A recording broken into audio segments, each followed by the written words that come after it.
a debate going on in England.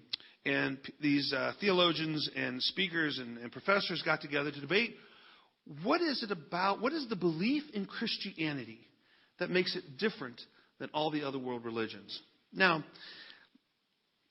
what's interesting is that debate still goes on.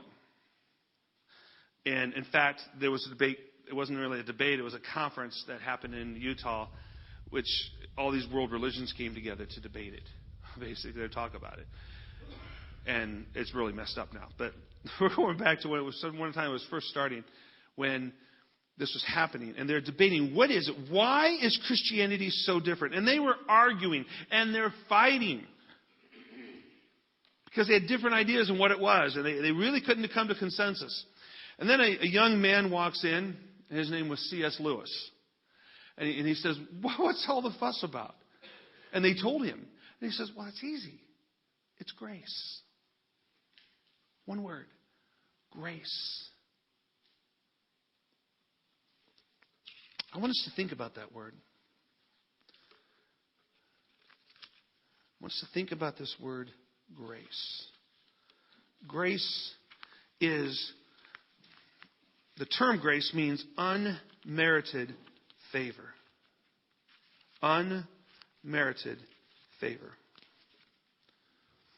See, the grace you and I receive, we don't deserve. We do not deserve the grace that we get from God. Yet, He gives it. And it is the why of the story of the baby in the manger. And I don't want us to get so comfortable with God's grace, because we think about it, we talk about it. I don't want us to get comfortable with it so much so that we forget how amazing it is. It's incomprehensible. So, the verse in Philippians we're going to really focus on is verse 8. And I want to read it to you again. And being found in human form, He humbled Himself by becoming obedient to the point of death, even death on a cross. See, there are three moves that Jesus made as God coming down to earth. There's three things He did that gives us a good picture of what this incomprehensible grace is. He went from exaltation to humiliation.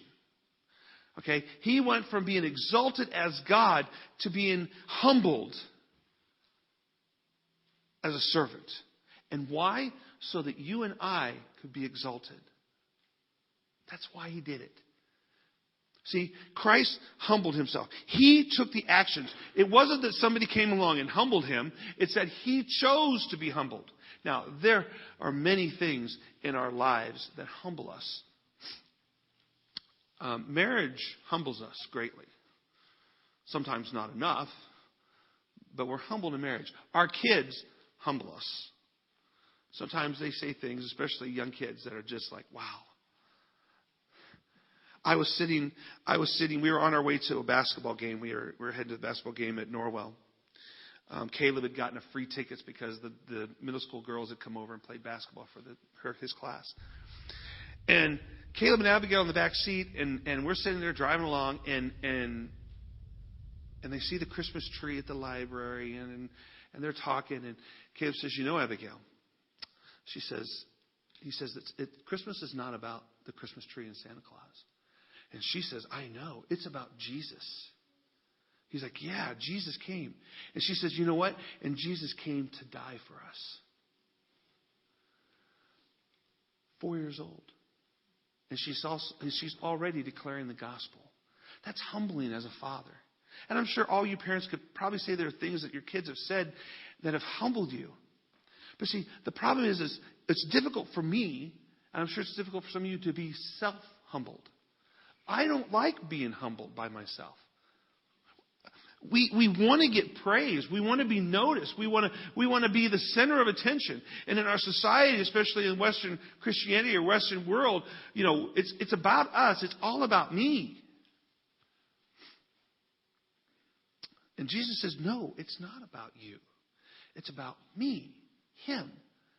And in the fact that it's about Him, He still humbled Himself. God the Father did not say, you will go down there. And you will be born a baby and you will die. Jesus did it on his own. He self-humbled himself. Nobody humbled him.